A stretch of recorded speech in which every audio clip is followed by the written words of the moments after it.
What's up, alumni? Welcome to a very special episode of After 4. This is our 200th episode, and it is cause for celebration. And not only is it our 200th episode, we're also celebrating 5 years of After 4 being out there helping you navigate life after graduation. I've got a number of fun things planned for us today, including some visits from some alumni just like you who have been listening to the podcast for a while now. I'm excited to get to share some of their stories and to see some of the ways that After 4 has been helpful for them as they navigate life after graduation. We also have a special mystery guest who's going to come up later on. I will reveal who that is a little bit later, but for now, let's get some introductions so you can get to know our listeners turned guests who are going to be on the podcast today. Here are a few of the people who you'll be hearing from throughout the episode. First up is Kao Lee. So I am Callie Hing. I went to school at UW Stout, so University of Wisconsin Stout. Graduated in 2020. Then we have Isaac. I graduated this past May in 2025, and I was a part of Baylor University's Koinonia InterVarsity, and I've loved every second of it. And finally, Josephine. Yeah, my name's Josephine, and I graduated 6 months ago from Wheaton College, Massachusetts. All right, and we're going to hear a bunch more from those three over the course of the episode. But first, before we hear something more from them, I thought it would be fun just to play a little game, and it's a comparison game. Now, typically, I would not recommend making comparisons. It's just not all that healthy most of the time. But since we're celebrating 200 episodes of After 4, I thought it could be kind of fun to see where After 4 stands in comparison to other shows. Now, comparing to other podcasts, even as a podcaster, does not sound all that interesting to me. So I figured we'd just stick with popular TV shows and see where we fall in the rankings here. And we'll do this in two different parts. Part one, we're going to do a list of 5 popular TV shows that have fewer episodes than After 4. Here we go, and we'll work up in order here. So first on the list that I have for us, Breaking Bad. Extremely popular show. I don't know that I can necessarily recommend it to you, or that I should recommend it to you. But Breaking Bad, only 62 episodes, a pretty easy win for us there. But coming in next on the list, more than doubling, or actually like exactly doubling the number of episodes here, is Parks and Recreation. Another winner of a show. I love Parks and Recreation. Such a great show. Lots of fun. First introduction, really serious introduction to Chris Pratt for me and Amy Poehler. You have a hard time finding anybody funnier than Amy Poehler. But only 124 episodes of Parks and Recreation. So still a pretty serious victory for After 4 on that one. This next one, I mean, this is like a classic show. I Love Lucy, coming in next here with only 181 episodes, and we're still almost 20 episodes ahead of the world famous I Love Lucy. Next, coming in just a few episodes higher than I Love Lucy, one of my all-time favorite shows for sure, Michael Scott for the win with The Office. 188 episodes. Now, I don't know if that's I didn't go back and look at the season by season. I don't know if that's counting some of the shorts that they did with the people from accounting, or if that's just straight up regular episodes. But either way, 188 episodes from The Office, a pretty narrow win by After 4 on that one. And the last one, number 5 on the list here of shows that have fewer episodes than After 4, Bluey, coming in at 195. And I have to say, as a parent of at the time of this recording, 7 and 3-year-old, that feels like a pretty big victory to me. Those two love Bluey. And to say that I get to be a part of a podcast that has more episodes than Bluey, that feels like a pretty big win. Okay, but so since we're comparing, it seems to me that it's only fair to take a look at some popular TV shows that have considerably more episodes than After 4. So here we go, part 2, 5 popular television shows with more, and in some instances, way more than 200 episodes. First, Friends, 235 episodes. Not much, just a little bit of a warm up for us here. And actually, by the end of the year, we will have surpassed Friends here in 2026. So definitely tangible. Friends coming in first there. Next, South Park. Again, I don't know if that's a show that I can recommend to you. I've never been a huge fan, but 337 South Park episodes, at least at the time that I did my research here. I have no idea how quickly they're releasing those episodes at this point. I don't keep tabs on the show. But South Park with 337 episodes, it's going to take us a while to get to that one. Huge jump from this next one, and somebody who both in number of episodes and just in general, somebody that you want to live up to in the way that they live their life. Mr. Rogers. Mr. Rogers is absolutely crushing us in the number of episodes because they've released 896 episodes of Mr. Rogers. Do you have any idea that there were that many? I mean, I could not have guessed that. So Mr. Rogers did a great job in his episode releases there. It's going to take a while before we get there. Next up on the list with, adding just over 100 more episodes than Mr. Rogers, Saturday Night Live. Now, I'm certain that certainly since between the time that I recorded this and the time that you're hearing it, that SNL has probably added a few more episodes since then. But Saturday Night Live, 997 at the time that I did my research for this. So it's very possible. I don't know what their season schedule runs, but they may have just celebrated like their 1,000th episode in the recent past here. I don't know. In which case, congratulations, SNL. Another kind of contentious show. Everybody has their season, or their season of time that they think SNL peaked and has never been nearly as good since. We all have our opinions about that. I don't want to start any fights here, so I won't name mine about it, but I do have opinions. 997, 1,000 episodes. That is quite a benchmark right there, just about 1,000. And then last on the list here, we have somebody that's just blowing everybody out of the water. And once again, fairly wholesome show to sort of live up to, and that's Sesame Street. Sesame Street winning the day here on our list of episodes with 4,737 episodes. Would you have guessed that Big Bird has done that many episodes? I mean, that's just unbelievable. Sesame Street, way to go. Definitely something for us to shoot for.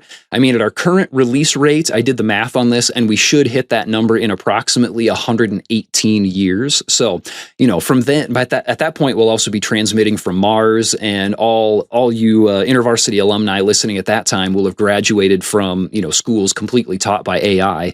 So we will have a whole new list of transition topics to discuss by then, which leads me to an interesting point here. I feel like this is a great time to mention that this podcast is kept alive by the support of ministry partners, and if we're going to be transmitting from Mars, then we're going to need a lot of them to keep up and running until the year 2144, which is when we would hit that almost 5,000 episode mark.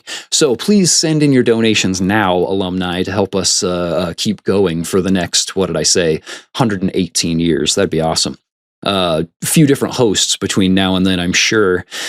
So after 200 episodes of After 4, we've gotten to cover a bunch of really great topics, with many more to come in anticipation of 100 more years of content so that we can live up to Sesame Street.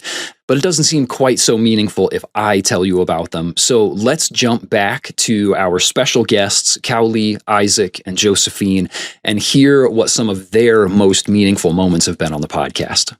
I think I remember it was the episode on volunteering within InterVarsity. It was someone that I think took a break from school, or like further education or like a job or something, and then she started volunteering with InterVarsity. And at the time, I was like, I'm kind of jealous because I was like, well, I want to do that, for some reason, I here and there, I would just miss InterVarsity, and I was already at that season where I wanted to serve, but I don't know how to serve like InterVarsity and like in the church, and learning to reuse my resources, what I've learned.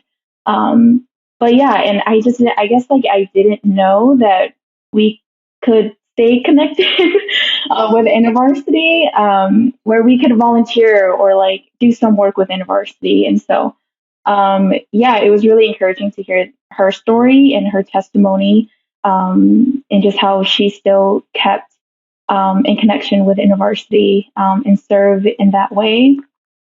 Yeah, I gotta say the one with rest, finding rest in rhythms. Rhythms are so important, and I just have never really embraced that until now. But even then, still working on establishing healthy rhythms of rest. But the thing is, I had way overcommitted myself in my chapter with so many different commitments. Within 2 weeks, I was already so burnt out. I was like emotionally drained. I was emotionally exhausted. It wasn't just a physical, you know what I'm saying? I think, yeah, and like that whole semester, I just struggled with that. I even got physically sick because of burnout. Over the last few years, I've been really learning that Sabbath is relevant today. It's not just part of this old system that we just did away with, but really, like I love the verse when Jesus says, "The Sabbath was made for man, and not man for the Sabbath." And really, also wanted to shout out John Mark Comer's "Ruthless Elimination of Hurry" as I read, and there's this whole chapter on Sabbath, and it was just eye opening. But then what really did it was the After Four podcast on talking about Sabbath and finding that rhythm, because that really is a rhythm. Yeah, I think for favorite topics, it has to be just like the loneliness and friendship element. How much of your life changes. For me, I went from living in a suite with 3 other girls, and then of course being on a very walkable campus, where everyone I knew for the last 4 years was within 8 minutes of me, to living entirely alone in a 1 bedroom apartment. I'm away from family. There's not my age demographic I don't work with, and I don't go to church with either, in my particular church setting. And so having that complete shift of everyone you're around, for me about 1,700 students, being within your age by 3 years, to being around no one your age and seeing your friends maybe once a month instead of every single meal, was a huge transition. And so just hearing, you can hear "you're not alone" or "this is normal" a million times, but doesn't that doesn't feel the same as hearing someone else's story of going through the same thing. And I really appreciated, I think it was actually in a more recent episode, you had said that during your own transition into life after college, you would turn on the TV right after coming home. And that is kind of exactly what After Four and a bunch of other podcasts have been for me. That like just on my drive home, or while I'm doing dishes or doing laundry or whatever, like I don't have to be entirely alone. I can still feel like someone else is having a conversation around me, even if I'm not a part of it. Yes, I can majorly identify with the experience of loneliness after graduation. Sometimes just the sound of other voices on the TV or on a podcast is all you have to help you get some sort of meaningful human contact, or at least what feels like meaningful human contact. But over time, those meaningful relationships come, and it's a really sweet experience, but sometimes it does just take a while. It takes a lot of persistence. All right. I know that I said it wasn't all that special if I shared what I thought was meaningful from this podcast, but I do think it's worth mentioning a few more of these really cool series that we've gotten to spend time with over the last few years. And something I love about what we're doing with After Four is that these series have components that feel both practical, just very practical how-to kind of stuff, and then also very discipleship oriented. So we're helping alumni with some day-to-day skills, and we are helping alumni continue to cultivate the soil of your hearts so that you can keep saying yes to Jesus for the rest of your life. We want you to lean into a lifelong pursuit of Jesus. And some of the series that come to my mind as I think about this, I think about the Big Questions series from last year.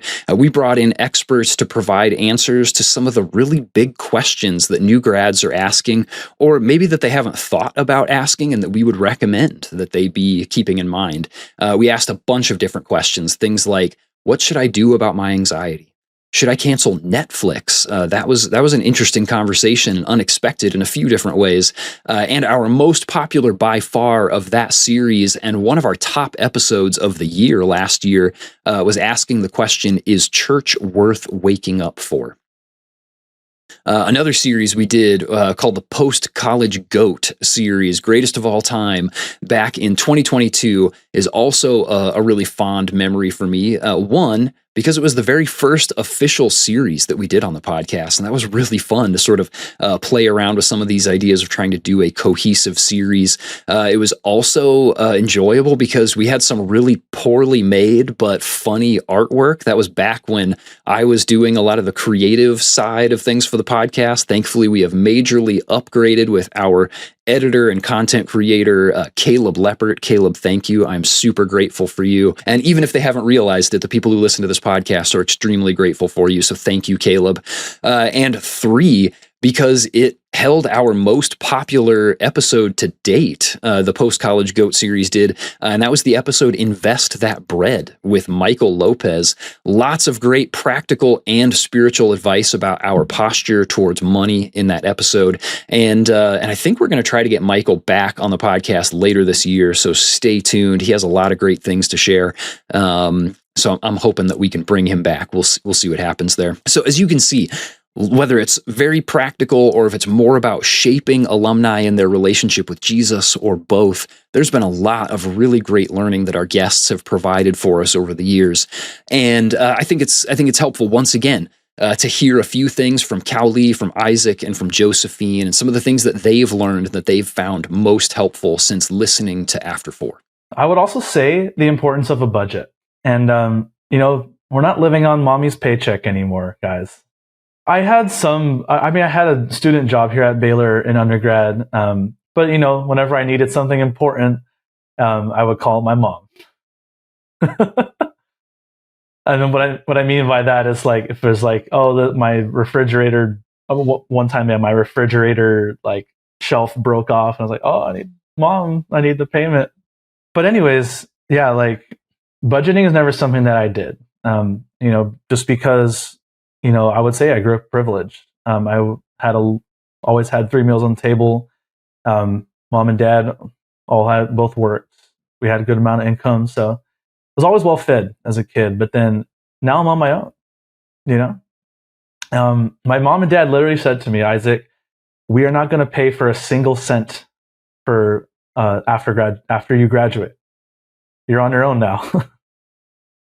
I mean, they love me and I love them. Trust me, it's all good there. But it's just like they want me to, to be weaned off of their paycheck, and which rightfully so. I remember there was an episode actually that I did listen to about like budgeting and finance, and I'm sure there are many more that I haven't listened to yet. So I'm super thankful for that practical way. Another way that After 4 has helped me thrive after graduation is just giving me adulthood is still a journey. And especially this season that you're in right now isn't forever. And that includes like your relationship with Jesus right now. So if you're like a couple months out of school and really struggling with your faith or with social life or work or anything like that, you have way more time than you think you do. And like, it's not over. This isn't where everything else is. It's not just you're like locked into a new position and that's where you stay. Things keep moving and things keep changing. I mean, yeah, it sucks that a lot of people are like probably going through a lot of challenges after graduation, but it made me feel less lonely in my journey with Jesus.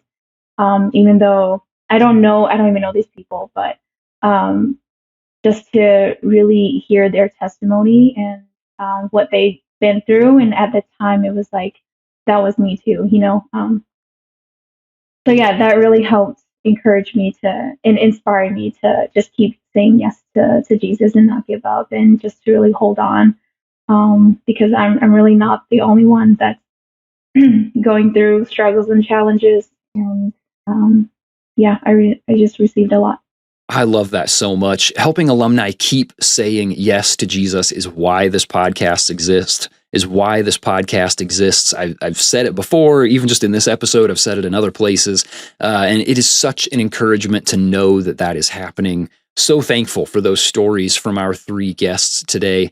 Hey, it feels way too early to say this, but we're going to step into our last segment of the episode here. And this last segment is based on a really important tradition that we've had on After Four since the beginning. And that's that every guest gives a final word of encouragement or advice for their fellow alumni before we wrap up the conversation. And I mentioned at the top of the episode that we would have a special mystery guest who is going to be joining us today. Well, it is time to unveil who that is. Giving his own special pastoral word of advice for you all alumni is InterVarsity's very own president, Tom Lynn. Here's Tom Lynn for you all. Hey, InterVarsity graduates. I just want to say blessings of this new season of life. For any alum graduate who's moving into a new season, I usually say that, your context may have changed, but your convictions and values don't need to. And so the three things I would just encourage folks to think about. One is the Lordship of Jesus has probably been something that you have experienced and committed your life to from college and beyond and in the previous season. And it should be in the next season. What does Jesus, Lord of my life, look like? What are the things that I need to submit under the Lordship of Jesus in this new season? So that's one thing, is that as you enter a new season, think about the Lordship of Jesus in this new season. A second piece is the mission mindset. I think for many college students and then beyond, they're always thinking about, where is the mission that the Lord's leading me to? Who are the people I'm supposed to love and engage in this season? So in the new season, what is your new mission? Where is the mission field, the place, the people group that God has called me to? And then third is community and relationships. Significant part of many students' experience within InterVarsity and graduates. So in the new season, where is my community? Which is the group of people I'm supposed to invest in being with, being on mission with, partnering with, giving my life to? Where is that community? So that's my encouragement. Tom, thank you so much for joining us, and thanks for sharing that word of encouragement. So amazing to get to hear from you in this space today as we celebrate 200 episodes and 5 years of After Four. Tom joined us years ago and told a little bit of his story. But if you'd like to hear more from Tom, he actually came back and joined us on our other podcast, InterVarsity World Changers. He shares about some of his own story from campus as a student with InterVarsity to living on mission in the tech world to circling back into full-time vocational ministry and just seeing what that experience has been like for him and his journey of following Jesus and saying yes to partnering with him in his world-changing work. You can check the show notes for the link to Tom's full InterVarsity World Changers episode. But before you go, I know that Cowley, Isaac, and Josephine have a few parting words of their own that they'd like to share with you. Enjoy. I received this advice when I was in college, and I realized that I was actually living this advice. And it says something about just not making finding your life's work become your life's work. And yeah, I feel like I was searching for a little too long, and I was taking a lot of my time to like really figure out the rest of my life in a way, and like what I need to pursue, where I should go, where I should live, and just really how I should really be now after this degree. What do I do with it? But I was taking a little longer than I probably should have, and I feel like it really became my work to figure out my work, my life's work. And I actually received this this advice this year, and from my boyfriend actually. And so I And I wish I heard this advice back then. It was like, you can take your time, but you should not waste your time. And so that was what I felt like I needed to hear at that time to make sure that I'm not wasting my time. And I feel like I probably did. But, in a way, I was thankful. I was very thankful for their journey because that's how I found my dependence on God a lot. I'd probably say, especially if you're listening to this already, you have probably heard a lot of advice. You're probably looking for a lot of ways to be prepared. And all of those things are good and they can help you be less surprised, but they're not going to help you not feel what happens. And I think that was something I was trying to protect myself from. If I can learn everything about the psychology of your 20s, everything about the psychology of transition, then I can know exactly what's going to happen and I'll know how to respond to it appropriately, which is not necessarily wrong, but it doesn't help you not experience it. Like, you're still going to feel it. How I would talk to a grad is like, your self-concept might radically change. It might not, but how you view your identity, how you view yourself, it could all happen in the next 3 months that it blows up. It doesn't have to. I hope it doesn't. I also kind of hope it does because I'm like, things are starting to look better, but no amount of preparation will prevent you from feeling that experience. The main thing is you are not alone. That you are not alone. Because for one, Jesus is with us. And he loves you. He cares for you. And there is so much grace for you. And honestly, like having someone there who is grounded in the word, just to encourage, just to say like, even if there is no one physically there, they can listen to this podcast and just say, there is someone out there who relates. That there are people out there who are going through similar things. I'm not someone on this podcast who has it all together, and like I am still wrestling through it. I'm still going through it. But I really appreciate like how, John, you've had us, like people like myself, like just sharing. Yeah, how is it actually impacting people who is a target demographic here? So yeah, that's my encouragement is that you are not alone, and there is someone out there, and there's a friend that is closer than a brother.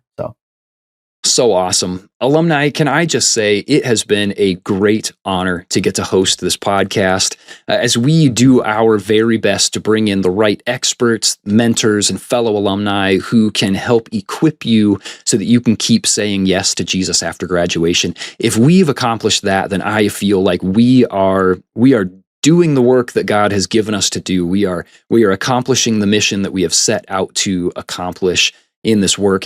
And I mentioned this jokingly earlier, but in all seriousness, it really does require a community to keep this podcast going. And I just want to ask if this podcast has been a blessing to you, or if you've shared it with others and it's been a powerful tool for their own walk with Jesus after graduation, would you consider becoming a regular partner with this work? A $25, $50, or $100 a month gift would make a huge difference in helping us continue to make sure that alumni like you have a companion and a guide through the process of transition to life after graduation. If that's something you'd enjoy doing, please follow the link in the show notes to our donation page and help us keep telling these great stories and helping alumni like you keep saying yes to Jesus. And thank you so much for doing that. And a huge thank you to our extremely special guests today, Cowley, Isaac, and Josephine. You've helped make the 200th episode more special than I ever could have on my own. Thank you for being a part of After 4. Thanks for listening and thanks for sharing. Thank you, Tom Lynn, for joining us today. And alumni, thanks to the rest of you for joining us as well. Thank you for tuning in. I am so grateful to have you as a part of this alumni community. We are all indeed in this together. It is a journey that we are on together as we navigate the season of life after graduation. And I hope that these last 200 episodes of After 4 have been a blessing to you and have helped you keep saying yes to Jesus. Here's to the next 200 episodes together. I'm so excited to see where we go from here. And to start us off on that next 200 episode journey, be sure to come back next week as we kick off our first series of 2026. It's called Oops. We are going to be telling stories of failure and reframing failure and talking about how God redeemed failure to accomplish his own purposes, or maybe just to step in and be a comfort to us. A lot of great stories coming up in that series. Until then, consider sharing this episode with someone who needs to hear it, and I will see you in the after, alumni. Thanks for listening to After 4. This podcast is brought to you by the InterVarsity Alumni Relations Team, hosted and produced by John Steele, production assistance by Mike Zentera, edited by Caleb Leppert, and our After 4 theme music was written and performed by John Steele. I can tell that we're trying to wrap up, but if you want a soundbite, I will also state that another practical way that After 4 has helped me is that I get to listen to someone with a Midwestern accent, which has really been helping me with my homesickness. I'm from Minnesota and I live in New England. That's where I went to college. That's where I live now. And I get to listen to someone who I would have believed was from Minnesota originally. Say words like Mankato in the same sentence as talking about Jesus, and that feels like I'm at home.